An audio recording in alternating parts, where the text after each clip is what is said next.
Hello and welcome to episode 612 of the official EstablishTheRun.com podcast. My name is Adam Levitan, joined by Evan Silva and Mike Leone. We are roughly 2 weeks away from the NFL regular season.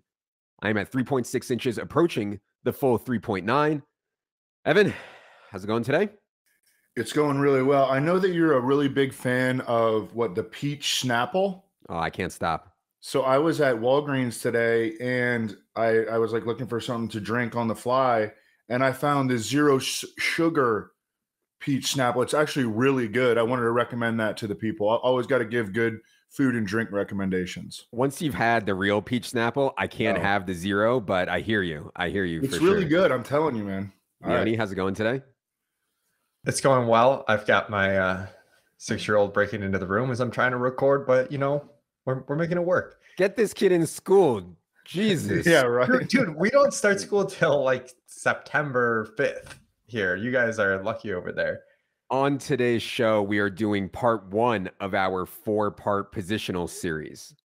On each of these shows, we're going to be covering strategy for the position, who we're targeting, sleepers, busts, etc.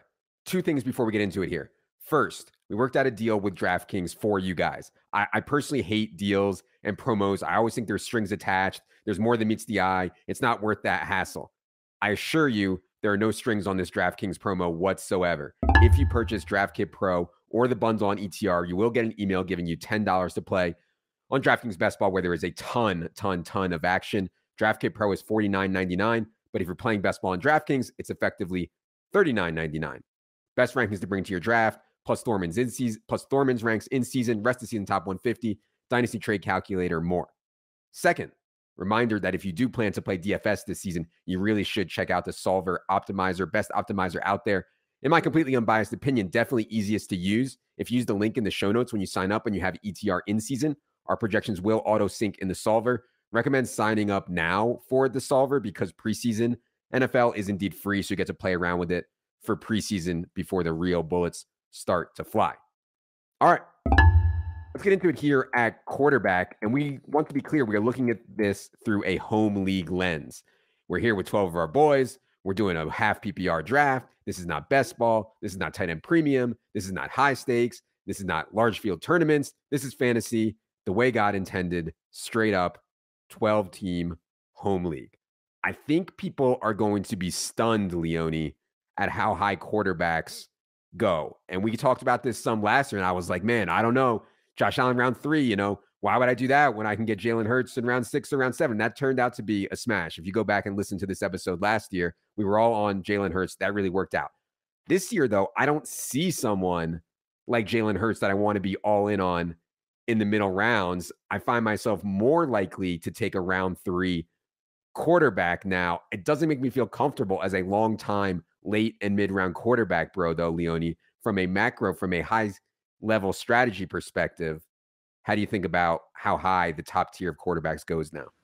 Yeah, it's hard because I feel like you can make cases for all the quarterbacks at their prices right now. It seems somewhat efficient to me. If I get in kind of no man's land in the middle of the 3rd round and Allen, Hurts, or Mahomes are there, I'll pull the trigger. I think that makes sense, especially understanding that, ideally, if you're utilizing the ETR ranks and you're a pretty sharp drafter, you're going to be able to beat people on values later. Whereas, and sometimes just getting these onesie positions where it's tough to even get that upside later at all, where we can at other positions makes sense.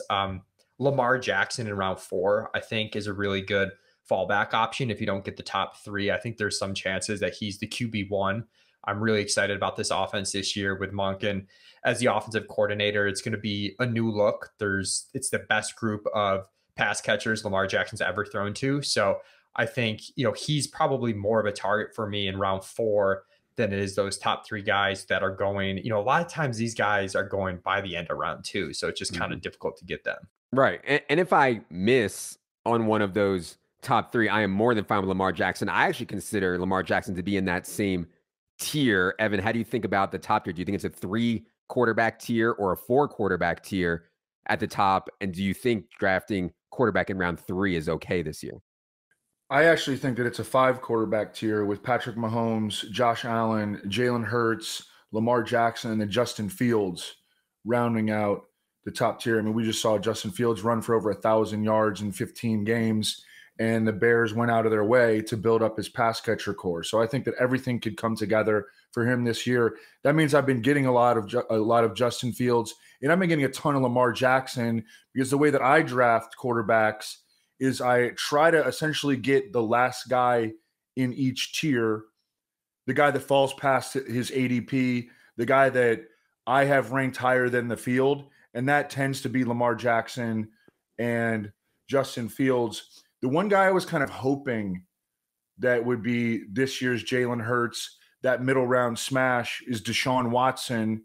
But I recently moved him down a tier, and just as we get closer and closer to the season, I've lost confidence in him, potentially being that Jalen Hurts this year. I think in a lot of home leagues, I'm going to get boxed out from Hurts, Allen, Mahomes. I think they'll go too early. I do think that I have shots at Lamar Jackson like these guys have talked about. The reason why I don't have Justin Fields in the top tier like Evan does is I do not think he's going to progress as a thrower the way Josh Allen has, Jalen Hurts has. Lamar Jackson led the NFL in passing touchdowns his MVP year. I just don't think that's in the range for Justin Fields this year. I could be wrong, and if I'm wrong, Justin Fields certainly belongs in that top tier, but I do think he'll go a little bit later. Looking at some of this ADP, it looks like at least a round back in home leagues to Justin Fields. Leone, how do you feel if you miss on the top 4 quarterbacks here? What's the strategy after that? Yeah, I think you're going to have to use some feel, especially if you're using our ranks. Sometimes we're behind quarterbacks relative to home leagues, and it is a position that you got to be like somewhat tethered to the market. So just be aware of where your league drafts quarterbacks, because I do like Justin Herbert as a breakout quarterback. If he's going in the 4th round, I'm probably not interested, but if you can get him at the 5-6 turn or something, I'm interested in that Chargers offense and just how much they're going to throw. They're going to get down the field more often. They bring over Kellen Moore, fits what they do, fast pace, aggressive throwing the ball. You can also bet on Trevor Lawrence sort of continuing his breakout from last year and taking it up a notch. Again, I feel more comfortable like 6-7 if he's going to go in the 5th. That might be a touch early for me. I do think, late round quarterback has some options this year, though, if you want to, especially invest in some rushing quarterbacks. Anthony Richardson generally goes a little bit later in more casual leagues than, the sharp upside drafters and some other formats. And I think taking multiple quarterbacks too is a better bet than I've done in the past. Like a lot of times in the past, it's kind of like get your guy, don't waste a bench spot on a backup quarterback. You can fill in on the waiver wire for the week that they miss. But this year, I think you can kind of make like 2 bets, right? Like you can take Anthony Richardson and Daniel Jones kind of late and just hope that one of them actually hits that meaningful upside top 8. So it's not that you're playing matchups or streaming, but it's you're taking 2 guys that have that type of upside profile and, hoping that you hit on one of them. Yeah, the middle round quarterbacks, Evan, like Joe Burrow and Justin Herbert, I do think have upside on efficiency, right? Like these guys could have a ton of volume and be 2 of the most efficient quarterbacks in the entire league. Their pass catching cores are both awesome. Joe Burrow goes very high. I mean, the ADP that we have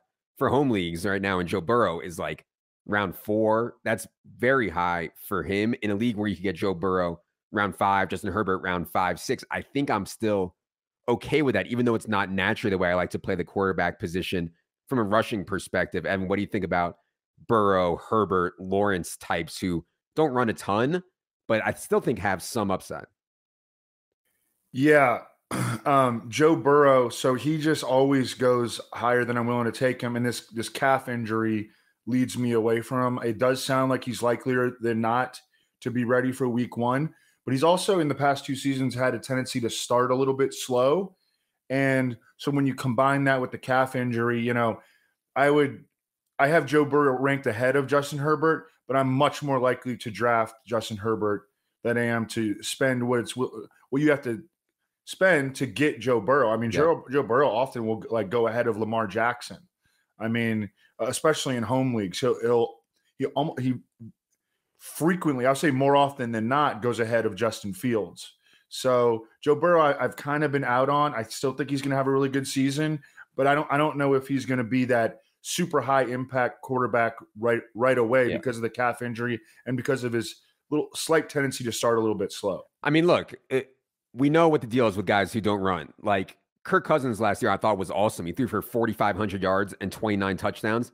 He still only finished as the quarterback 11 in points per game. If you don't give yourself any rushing outs, it's really hard to break into that elite tier. And yeah, Joe Burrow runs more than Kirk Cousins, but certainly not a ton. Yeah, and to your point, Adam, like Burrow will be fine, right? Like he'll be good, but he doesn't have that huge ceiling. And take Kirk Cousins where Kirk Cousins goes if you want to bet on that passing efficiency ceiling and accept like a little bit, lower of like a top end ceiling. Don't take Joe Burrow in early round 4. Okay.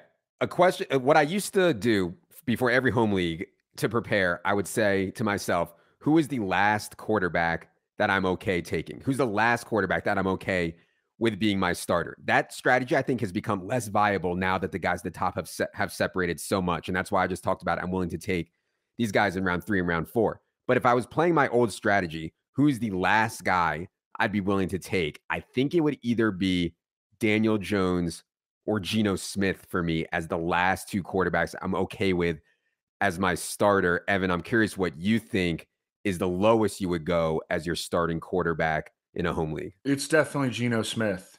And I mean, Geno Smith, I'm looking at Fantasy Pros ADP right now. He's the quarterback 15 in ADP. And I mean, I have him like quarterback 10. Mm-hmm. So he's a guy that, especially like on in the best during the best ball season, I was just drafting the heck out of as my quarterback 2 in a home league. I mean, there are certain scenarios where like you're just not going to get one of the top 7 quarterbacks. And so in those scenarios, I would be willing to wait until the early double-digit rounds to take Geno Smith. I think that the Seahawks offense is going to continue its upward trajectory. We saw a breakout season from them last year. A lot of continuity. They added JSN. I know that JSN is on the shelf right now. He's going to be back. I mean, they're loaded on offense. Yeah, I think the JSN injury stinks for Geno, but we are hoping to see JSN by week 2 or week 3. We'll see if we will. Leone, do you still think it's viable to go into a season in a home league with something as thin as Geno as your starter? Do we need to prioritize it before there? I think it's okay. I think last year broke out in a certain way where these guys, the guys we thought would hit ceiling, like all did, and it might not break out exactly that way. And your league mates are spending a lot higher draft pick than in the past on these guys where you could really just beat them up at the skill position. So I think it's okay. I prefer like Daniel Jones, Anthony Richardson, just for a bit more ceiling. But we've kind of got that cluster of you could throw in like Tua, Kirk Cousins, Dak Prescott, who I all think are fine. And, once you hit a certain point in your draft, you might be able to wait a really long time. If you wait, if you wait it out through 8 rounds, and then at that point, you might as well wait it out through 12 because it's not going to change a whole ton. Exactly. If you waited it out through 8 rounds, it's most likely that everyone already has a quarterback. They're unlikely to take another one. The Daniel Jones one was the one that I was going to highlight. If I was going to go late round quarterback this year, I think Daniel Jones is the most mispriced one. Guy finishes the QB 9 in points per game last year, gets massive upgrades in weaponry. Darren Waller, Jalen Hyatt, Paris Campbell, maybe Sterling Shepard's healthy, maybe Wandale gets healthy. Year 2 of Dable, and he's being drafted as the quarterback 14. Like, in what world is Daniel Jones going to be worse than he was last year? So if I'm waiting on quarterback, I think Daniel Jones is the one for me. Before we get out of here, I'd be remiss if we didn't talk about sleepers and busts. My favorite sleeper, and it's not as viable because this is one quarterback format, but my favorite sleeper at quarterback is certainly Sam Howell. I kind of stinks that the cat got out of the bag on Sam Howell in that preseason game against the Ravens. We've talked a ton about his rushing ability. Also, I think he has really good weaponry, and we'll see on Terry McLaurin's toe. I think it's going to be fine for now, but we'll see. But yeah, for people in deep leagues, 2 quarterbacks, Sam Howell will be my favorite. I throw Kenny Pickett into the mix, Brock Purdy on efficiency. Leone, any sleepers for the people for you at quarterback? If you play with an IR spot, I think an easy move might be to take Kyler and throw him on your IR spot. And then immediately, you get to wait and see if that upside hits without using a spot on your bench. So Arizona right now, their expected team total over the course of the season is absurdly low. Vegas has no expectations, but it is your chance to get a guy who was going in that range of guys like Jalen Hurts last year at a really cheap cost. Evan, any sleepers for the people at quarterback? I mean, I think you guys kind of took them all. I might throw Jordan. I'm not a Jordan Love guy, but I might throw him in there. Mm-hmm. And then Ryan Tannehill is just absurdly cheap. So if you're in 2 quarterback super flex, I mean, you could get him as your QB3 and like rotate him in. Your QB2 goes down. Ryan Tannehill is going to be viable. He can run a little bit. He's got DeAndre Hopkins now. It sounds like this Treylon Burks injury, he might be back for week 1 or week 2. So that's where I go with that. Yeah. In terms of bust, I don't really have a bust per se at quarterback. The one that I've shied away from is the Deshaun Watson stuff at cost. But now that he's getting cheaper, I'm more okay with that. I still think Deshaun Watson is going to run a decent amount, which will help him. And he has a really good supporting cast. So it's just scary for me. The last time we saw Deshaun Watson play well is so long ago. But I get it. Any bust for you at quarterback, Leone? I'd say Aaron Rodgers might be, a quiet bust where he's not awful, but he's not going to give you the ceiling that you need. And where he goes, we hit on, a handful of guys we all like more, whether it's Geno, whether it's Daniel Jones, Anthony Richardson. So I think he's a pretty bad pick at QB 12 right now. Yes, agreed. I mean, he's getting worse. He plays slow, it's a mess. Like he's going to try to force the ball to Alan Lazard and Randall Cobb, which isn't going to work, Okay. Evan, any bust for you? I was going to say Aaron Rodgers. I would throw in Kirk Cousins, and it's not because I think he's going to have a poor season. I actually think he's going to have a really good season. He just, as Adam mentioned toward the top, he doesn't really give you that top 8, 9 upside because he just doesn't run. I think he's going to have a good season. I think that the Vikings passing offense is something that I'm willing to invest in this year, but you almost have to draft him as your starter, your low end quarterback 1 starter to get him. I'm not willing to do that. Yep. I think those are all good ones. All right. Hope this was helpful on quarterback position as you guys get set for your drafts. Appreciate you all being here. Be sure you're following at Evan Silva, at 2hats1mike, at Adam Levitan on the Twitter machine, and you're subscribed to our YouTube. It is indeed free. For Evan, for Leone, for producer Luke, I am Adam. Good luck, everybody.